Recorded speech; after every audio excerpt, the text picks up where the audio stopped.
80 earthquakes in 1 week. That is the number that has been bouncing around social media and local news alerts across Northern California. And if you saw that headline cold without any context at all, it would be reasonable to feel a jolt of genuine concern. 80 is a big number. It sounds like the ground is falling apart. It sounds like the opening scene of a disaster movie. And the fact that this cluster is sitting less than 80 miles from downtown San Francisco, a city that carries one of the heaviest earthquake reputations in the entire country, only makes the number feel more alarming. So let's actually slow down and walk through what is happening here, where it is happening, why it is happening, and most importantly, whether any of it tells us something meaningful about the much bigger, much more dangerous earthquake risk that everyone in the Bay Area already knows is sitting beneath their feet. No exaggeration, no doom scrolling, just the actual science, the actual history, and an honest look at what this specific swarm does and does not mean. Let's start with location, because in a story like this, location changes everything.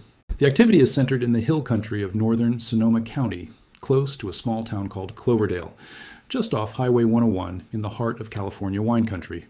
We are talking about a town with a population of roughly 9,000 people, surrounded by rolling vineyards and forested ridgelines, sitting about 75 miles north of San Francisco. Over the span of about a week, this patch of ground produced somewhere around 80 recorded earthquakes, with the single biggest day seeing more than 30 of them packed into one 24-hour stretch. The strongest event in the sequence reached magnitude 4, 2 with a magnitude 3. 8 rolling through not long after midnight, a few days into the swarm. Every one of these quakes has been shallow, occurring only a couple of miles beneath the surface, some even shallower than that. And here's the first important piece of context. None of this activity has caused meaningful damage. A magnitude 4. 2. An earthquake is a genuine jolt, the kind of thing that rattles dishes, knocks a picture frame crooked, and gets everyone's phone buzzing with a shaking alert. But it is not catastrophic. If you judge this whole sequence purely by the size of the individual quakes, you would reasonably shrug it off as ordinary Northern California background noise and move on with your day. And that is exactly the point, because the real story here is not about the size of these earthquakes at all. It is about their behavior. To understand why the behavior matters so much, you first need to understand a term you're going to hear over and over again in any serious discussion of this event: a swarm. A swarm is not simply a fancy way of saying a lot of earthquakes. It describes something very specific, and once you understand what that specific thing is, everything else about this story starts to click into place. A typical familiar earthquake sequence has a shape to it, almost a signature you could sketch on paper. One large event dominates the sequence entirely. Seismologists call this the main shock. Everything that follows is smaller, arriving in the hours, days, and sometimes months afterward, gradually tapering off in a predictable decline that scientists have been mathematically modeling since the late 1800s. You can watch this pattern play out after almost any large earthquake anywhere in the world. The big one hits, aftershocks pile up thickly in the first few hours, and then the rate of shaking steadily drops off, like an echo slowly fading into silence. A swarm behaves completely differently. There is no single dominant earthquake. There is no clean, predictable fade-out. And often, there's no obvious starting point at all. Instead, the energy spreads across dozens or even hundreds of similarly sized earthquakes, unfolding over days or weeks rather than concentrating in one dramatic release. A swarm can go almost completely silent for a full day, and then, with no obvious trigger, roar back to life. That kind of behavior is a fingerprint, and it points toward a fundamentally different underlying cause. It is not one locked patch of fault suddenly snapping and then settling into equilibrium. It is something moving through the surrounding rock, activating one small structure after another, almost like a hand flipping a row of light switches down a long hallway. And that distinction, main shock and aftershock decay versus a genuine swarm, is precisely why scientists watching this earthquake catalog in real time are paying such close attention, not because of how big the individual quakes are, but because of how the whole sequence is spreading. Now here comes the genuinely strange part, the detail that has actually caught seismologists' attention. The faults running through this part of California all share the same general orientation. They belong to the broader San Andreas fault system, and like nearly every major fault in the region, they trend from the northwest down to the southeast, forming what looks on a map like a roughly north to south line. The specific structure this swarm is sitting on, or right alongside, is called the Macama Fault, a right lateral strike slip fault that runs north from Santa Rosa up past Ukiah. It forms the northern continuation of the Rogers Creek and Hayward fault system, a connection worth holding on to because it becomes important later. When a fault like this produces an ordinary aftershock sequence, the earthquakes typically line up neatly along the fault itself, forming a long, stretched-out cloud that traces the exact plane of rock that ruptured. That is not just a loose pattern. It is essentially the definition of what a fault rupture looks like on a map, because the earthquakes mark the edges of the slab of rock that slipped. But the Cloverdale sequence is not doing that. Instead of tracing neatly along the Macama's northwest to southeast trend, it is spreading from west to east, cutting across the grain of every mapped fault in the area at a steep angle.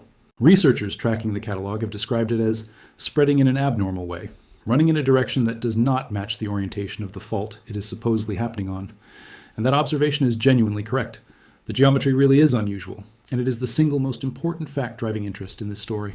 But here's what makes this so much more interesting than the alarmist theories that tend to circulate online whenever something like this happens. There's a peer-reviewed, scientifically published explanation for exactly this kind of behavior on this exact fault based on a nearly identical sequence that happened several years ago. Before we get to that explanation, it is worth being honest about just how little is actually known about the Macama fault in general, because that uncertainty is part of the story too. The fault moves at roughly 9 millimeters a year, a meaningful rate by California standards, comparable to some of the more famous fault systems in the Bay Area. Parts of it also creep, meaning some sections slide past each other slowly and continuously, releasing stress gradually rather than storing it up for a single violent rupture at a rate of around 7 millimeters a year. That creeping behavior matters enormously, because a fault that creeps along its entire length is generally considered less dangerous, since strain never has the chance to accumulate to a breaking point. But a fault that creeps in some sections while locking up in others is a very different kind of problem. The locked sections keep loading with stress, while the creeping sections slip quietly past them, and the boundary between the two is often exactly where things eventually break. On the Macama, scientists know that creep is occurring, but they do not have a precise map of exactly where the creeping stops and the locking begins. Compounding that uncertainty, the fault's deep earthquake history, what geologists call its paleoseismic record, built from trenching and sediment studies that reveal how often a fault has produced major earthquakes in the distant past, is thin. Its full earthquake cycle is poorly understood, and nobody can say with real confidence how frequently this particular fault has produced major events throughout its history, because researchers simply have not been able to pin down a clear pattern yet. That uncertainty matters because the Macama is not some isolated, self-contained crack in the ground sitting quietly out in wine country. Follow it south, and it connects directly to the Rogers Creek Fault. Follow Rogers Creek south, and it runs underneath San Pablo Bay, where researchers have confirmed it links directly into the Hayward Fault. Today, geologists map these as one single, continuous structure rather than several separate faults stitched loosely together. Think about what that actually means. The ground shaking beneath Cloverdale this week sits at the northern end of a chain of connected faults that runs straight down into some of the most densely populated parts of Northern California. Now, it is important to be very careful and very honest here, because this is exactly the point where casual observers tend to talk themselves into unnecessary panic. This is not a prediction that anything is about to happen on the Hayward Fault. The Macama producing 80 small earthquakes does not mean the Hayward Fault is on the verge of doing anything at all. Faults within a connected system are not a row of dominoes waiting to knock each other down one after another. Treating them that way is exactly how people end up conjuring disaster forecasts that never actually arrive. But the structural connection itself is real, it is mapped, and it is not in dispute. That connection is precisely why this particular fault draws far more scientific attention than its relatively modest size would otherwise justify. Now let's go back in time, because this is where the mystery genuinely starts to unravel. Back in August of a recent year, an earthquake sequence kicked off inside the Macama fault zone, reaching a maximum magnitude of 4.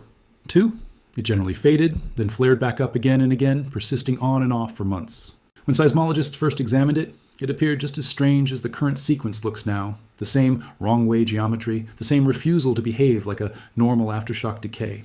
A team of researchers spent the following years taking that earlier sequence completely apart, publishing their detailed findings in a respected geophysics journal under a title that essentially reveals the conclusion up front, describing a fracture mesh style of faulting within that swarm-like Macama sequence. Their method involved painstaking, high-precision detective work, using a technique that compares the exact waveform signatures of individual earthquakes to detect events far too small to appear in a standard catalog. They were able to identify and relocate thousands of tiny earthquakes relative to one another with extreme precision, and then calculate detailed solutions revealing the exact orientation of the fault plane responsible for each individual quake. By the time they finished, they had relocated more than 3,000 earthquakes, the overwhelming majority of them smaller than magnitude 1, quakes so faint that nobody standing directly above them would have felt a thing. That level of detail matters enormously, because the smallest earthquakes are the ones that actually carry the useful information. A standard regional catalog typically records only the larger events from a sequence like this, everything above roughly magnitude 1.5, and even then, it can usually only locate them to within about a kilometer. That is enough to tell you roughly where a sequence is happening, but almost nothing about how it is actually structured underground. Push the detection threshold down below magnitude 1, relocate every tiny earthquake relative to every other one, and the blurry smear of activity resolves into sharp, distinct planes. Instead of a fuzzy cloud, you start to see the actual underlying faults. That is the difference between simply knowing that something happened and actually understanding what happened. And what that detailed catalog revealed was this. The sequence did begin on a right lateral fault, plausibly a strand of the Macama itself, behaving the way the Macama is expected to behave. But it did not stay there. It went on to activate an entire population of secondary faults running in the opposite direction. Left lateral structures arranged in an overlapping stair-step pattern that cut across the main fault at an angle. Together, the primary strand and all of these secondary cross-cutting faults form what the researchers named a fracture mesh. Not one single clean plane of rupture, but a three-dimensional interlocking network of small faults, each one capable of slipping, each one oriented slightly differently from its neighbors. That is exactly why the geometry looks wrong at first glance. A fracture mesh does not produce a neat, elongated cloud of earthquakes running along the main fault trend, because the earthquakes are not actually happening on the main fault. They are happening on the cross-cutting structures, which by their very definition slice across the regional grain at a steep angle. A sequence spreading from west to east across a north-south fault system is not behaving impossibly. It is behaving exactly the way a fracture mesh is expected to behave, a pattern this very fault zone has already demonstrably produced before reaching that same ceiling of magnitude, 4. 2, there is a second half to that earlier discovery, and it explains why this kind of activity happens in the first place. Fracture meshes are tied directly to fluids moving through the rock. The researchers state this explicitly, noting that these interlocking networks match patterns found elsewhere in cases of fluid-driven faulting and earthquake swarms around the world. The underlying mechanism, once you see it laid out, is elegantly simple. Deep underground, rock is squeezed shut by the immense weight of everything above it. Introduce pressurized fluid, whether water, gas, or some combination, into that rock, and you reduce the effective stress clamping the surrounding faults closed. Faults that were locked tight can suddenly become able to slip.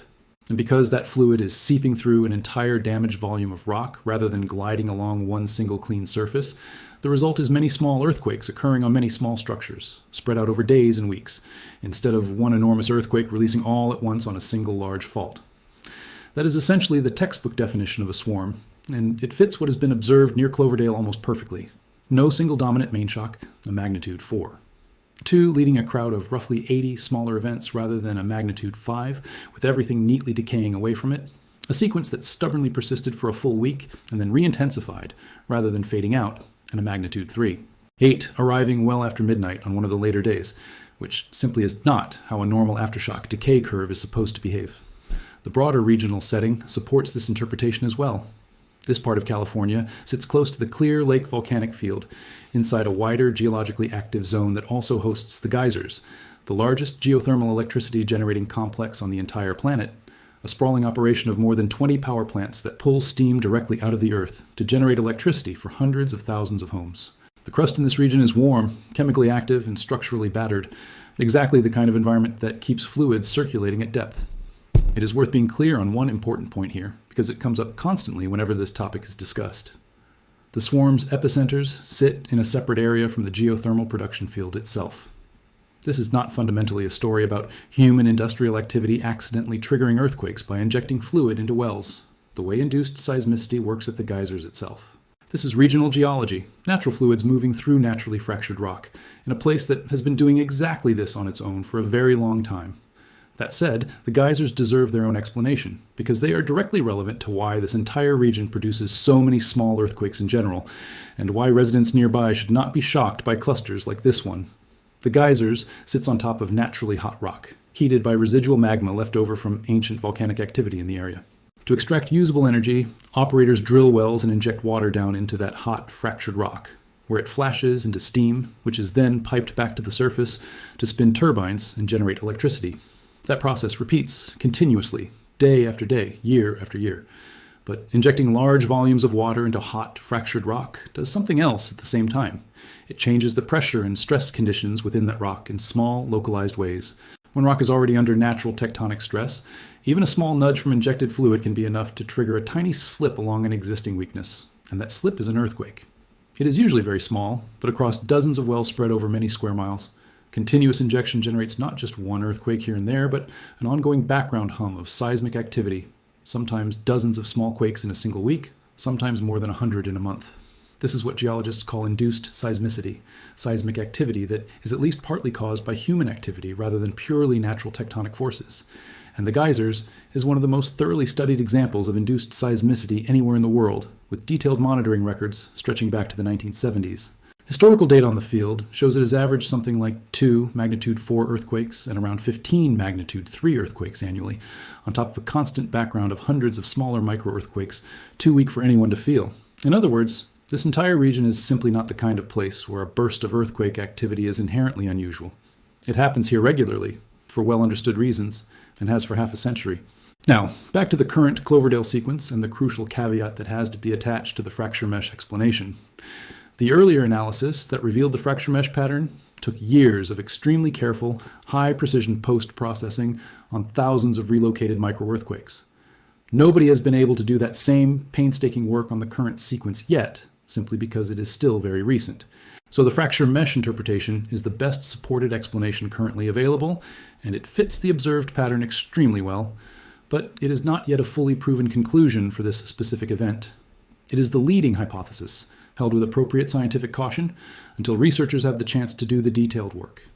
There is something that reframes this whole story even further, because this swarm did not appear out of nowhere in an otherwise quiet stretch. A little over a month before this cluster began, a magnitude 5, 6 earthquakes struck near Ukiah on the same broader fault system, the largest earthquake ever instrumentally recorded on the Mahakama Fault.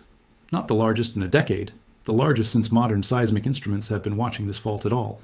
That earlier event deserves real weight, but the level-headed way to interpret it matters enormously. When a fault produces the largest earthquake in its instrumental record, the honest conclusion is not necessarily that the fault has suddenly become more dangerous. It is often that our instrumental record is simply short. Seismometers have only been monitoring the Mahakama Fault for a few decades, while the fault itself has been active for millions of years. A record-setting magnitude, 5.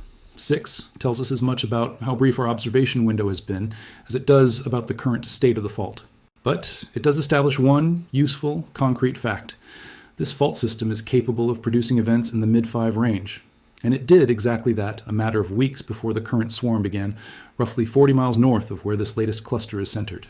Not long after that, another moderate earthquake struck near Cloverdale itself in the evening at a depth of several kilometers, and the sequence that followed grew to include well over 150 additional events. And now, weeks later, we have this latest cluster of around 80 earthquakes, another magnitude in the low 4s, and a geometry that still refuses to line up neatly with the mapped fault trend. Put together, the more accurate framing is not that a swarm simply started last week out of nowhere. It is that this fault system has effectively been switching itself on and off for well over a month, growing more complex with each episode, and it is not fully stopped. This is also a good moment to talk about why residents across the wider Bay Area should care about any of this at all, because the region sits inside one of the most seriously monitored earthquake hazard zones anywhere in the world, for reasons that have nothing to do with geothermal wells or fracture meshes near Cloverdale.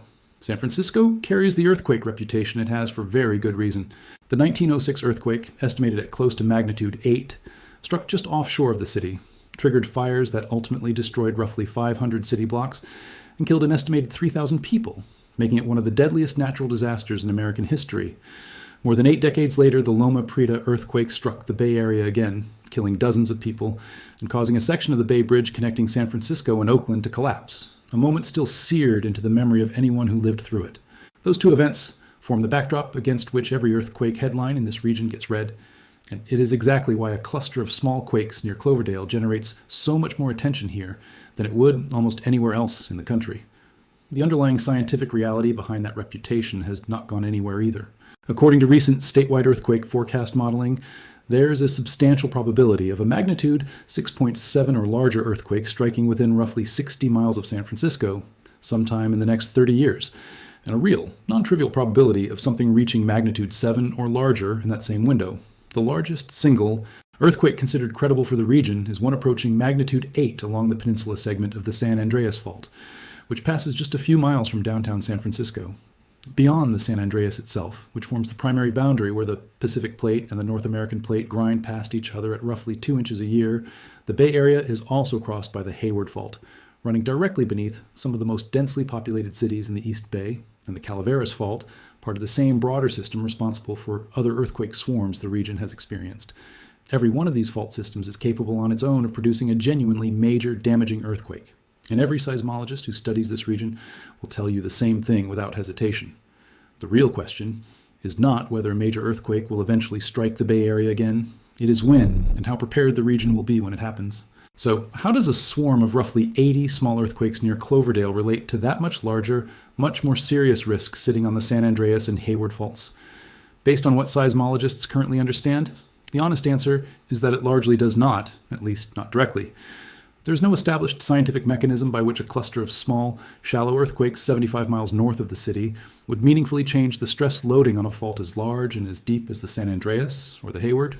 At a range of many dozens, or even hundreds of miles, a moderate magnitude event delivers a stress change smaller than what a passing weather system produces. The kind of small, localized, fluid-driven activity happening near Cloverdale simply does not carry the energy needed to meaningfully load a fault system as large as the ones running directly beneath San Francisco and the East Bay. It also helps to understand this within the context of just how much background seismicity Northern California produces on an ordinary basis. The region as a whole records dozens of earthquakes above magnitude 1 within any given month, and the San Francisco area alone averages around 8 earthquakes of magnitude 4 or greater every single year. Living with that level of background activity means that the mere presence of shaking, even repeated shaking, even a cluster of 80 events in a single stretch, is not automatically a signal that something dangerous has changed. What actually matters to seismologists is the specific pattern, the location relative to known hazardous fault segments, the depth of the events, and whether the activity shows the kind of migration or acceleration that would suggest stress building toward a larger rupture, rather than the kind of steady, self-limiting pattern typical of both geothermally induced swarms and naturally occurring fault branch swarms like the one unfolding near Cloverdale. But once you understand the geology involved, the explanation becomes less alarming and genuinely more fascinating. What is often casually referred to as a single oceanic plate off the Pacific Northwest coast is actually 3 separate plates, and the northernmost fragment, a small piece known as the Explorer Plate, is in the process of being torn away from the rest of the system, fragmenting along its own boundary as it slowly decouples from the subduction process entirely. Recent seismic imaging studies have directly mapped active tears within this fragmenting slab. Both of those offshore earthquakes occurred within that tearing structure, which gives us the most important interpretive detail available. These are fracture earthquakes occurring on a plate that is actively coming apart at its own internal boundary. They are not megathrust earthquakes occurring on the deep, locked Cascadia subduction interface itself. They tell us that the northern end of this system is fragmenting the way it has for a very long time. They do not tell us anything about when the great locked zone further south, the one capable of producing a true megaquake, might eventually fail. It is also worth touching on the broader tremor activity along the Cascadia subduction zone, the slow, silent slipping that happens deep beneath the locked portion of the fault, invisible to anyone at the surface and detectable only through sensitive instruments. This kind of slow slip transfers stress gradually upward toward the shallower, locked segment of the fault that will eventually produce the region's next major earthquake. Recent monitoring has shown periods of both elevated and unusually quiet tremor activity along different segments of the margin. That mismatch between quiet tremor in one place and active swarming in another is a genuine scientific puzzle, and it is exactly the kind of detail that keeps this from being a simple, tidy story with an easy answer. But the timeline itself argues strongly against the idea that any of this represents one single connected event racing down the coast. The Cloverdale sequence was already well underway before the offshore Vancouver Island earthquakes occurred, and multiple genuinely unusual things happening along the same general coastline at roughly the same time is simply not the same as one single connected process unfolding across 1,700 miles of coastline. That distinction, 3 separate stories on the same stretch of geography rather than one unified story, is arguably the single most important thing to understand about how this all fits together. So what should someone actually watch for going forward if they want to follow this story responsibly rather than react to every new headline with alarm? The most useful number to tracking is not the total count of earthquakes in the swarm, because swarms are, by definition, going to keep producing individual events for as long as they last. The number that actually matters is the maximum magnitude within the sequence. The earlier fracture mesh sequence on this same fault topped out at magnitude 4. 2, and stayed there for months before fading out entirely. This current sequence has, so far, reached that same ceiling. If that ceiling holds, the fracture mesh interpretation only gets stronger, and this becomes a fluid-driven story that will eventually run its course and quietly subside, much like it did before. But if a magnitude 5 event were to appear, the interpretation would need to shift, because that would start to look less like a diffuse network of small cross-cutting faults and more like a single, larger structure beginning to take over. It is also worth watching the geographic footprint of the sequence. If it continues spreading across the grain of the mapped fault, that is consistent with a fracture mesh lighting up various cross-cutting structures. If it instead suddenly organizes into a clean, elongated line running along the Makama's own northwest to southeast trend, that would suggest something meaningfully different is happening. None of this is meant to suggest that complacency is the right response, because the broader lesson underneath this entire story is not really about the Makama fault or the geysers at all. It is about how residents across the wider Bay Area should think about earthquake preparedness in general, using a swarm like this as a useful reminder rather than as the actual threat itself. Seismologists have been consistent for years in saying that the biggest danger in California earthquake country is not any single specific swarm or cluster. It is the false sense of security that tends to build up during long, quiet stretches between major, damaging events. The fact that this particular swarm poses minimal direct risk on its own should not translate into forgetting that the underlying regional hazard, driven by the San Andreas, the Hayward, and the Calaveras faults, remains one of the most serious in the entire country. If there is a genuinely useful takeaway buried inside a headline about 80 small earthquakes, it is this: use the moment as a prompt to actually check your own preparedness, rather than as either a source of panic or a reason to tune the whole subject out entirely. That means having a real emergency plan in place before the ground moves in a way that actually matters. Every household in earthquake country should know the basic drop, cover, and hold on response. Getting low to the ground, taking shelter under sturdy furniture, and holding on until the shaking stops, since falling objects and collapsing furniture are responsible for a large share of earthquake-related injuries, far more than the ground movement itself. Heavy furniture, bookshelves, and water heaters should be secured to the wall, since unsecured heavy items remain one of the most common and most preventable sources of injury during even moderate shaking. Every household should know exactly where their gas shutoff valve is located, since damaged gas lines have historically been a leading cause of the kind of fires that caused as much destruction as the earthquakes themselves, a lesson written directly into the history of 1906. Keeping a basic emergency kit on hand, water, non-perishable food, a flashlight, a first aid kit, and any necessary medications means not scrambling to gather essentials in the chaotic aftermath of a larger event, when store shelves empty quickly and normal services may be disrupted for days. And having a communication plan with family members for a scenario where cell networks become overloaded or go down entirely consistently makes the difference between a stressful situation and a genuinely dangerous one, since the ability to confirm loved ones are safe is often the first thing people lose access to right when they need it most. California has also invested heavily in technology specifically designed to buy people precious seconds the moment a major earthquake actually begins. And it is worth understanding how that system relates to smaller swarms like this one. An earthquake early warning system operating statewide works by detecting the fast-moving but relatively gentle primary waves that radiate outward the instant a rupture begins, using that detection to issue an alert before the much more destructive secondary waves, the ones that actually cause damaging shaking, arrive at populated areas. Depending on distance from the epicenter, that can mean anywhere from a few seconds to as much as a minute of advance warning, delivered through smartphone apps and integrated directly into public alert systems, enough time to drop and take cover, enough time for trains to begin braking, enough time for surgeons to pause a delicate procedure, enough time for elevators to stop safely at the nearest floor. A swarm made up almost entirely of small magnitude events generally does not trigger those public alerts, simply because the shaking involved falls below the threshold where an alert would meaningfully change anyone's behavior. But the existence of that system, quietly running in the background every single day across this entire seismically restless region, is part of why California, despite carrying some of the highest earthquake risk in the country, remains one of the better prepared places in the world to actually survive when a genuinely major event does eventually strike. Stepping back from the details of this one specific swarm, the bigger picture here offers a useful lesson in how to actually read an earthquake headline without either panicking over it or dismissing it outright. 80 earthquakes sounds dramatic on its own, and in a region without decades of context surrounding places like the Makama fault and the geysers, a number like that would genuinely warrant serious concern. But context changes everything, and in this specific case, the context points clearly toward a well-documented, closely monitored, fluid-driven pattern of seismicity that this exact stretch of ground has produced before, distinct in mechanism, distinct in signature, and distinct in implication from the kind of steady tectonic stress buildup that actually precedes the region's truly dangerous earthquakes. That does not mean this swarm is meaningless, and it does not mean every future swarm in every location deserves the same reassurance, because the specific evidence matters every single time, not the general reputation of a place. What this event does confirm is that the ground beneath Northern California is almost never entirely still, that the mechanisms causing it to move are more varied and more genuinely interesting than most people realize, and that living in this part of the world means learning to tell the difference between the earthquakes that are background noise and the ones that truly deserve full attention.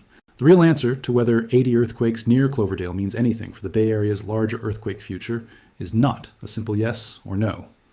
It is a reminder that the region sits on a living, restless system, one that scientists are watching closely, measuring carefully, and being refreshingly honest about the limits of what they currently know, and that honesty, patiently tracking the ceiling, the footprint, and the pattern rather than reacting to the raw count, is exactly what responsible earthquake science looks like in practice.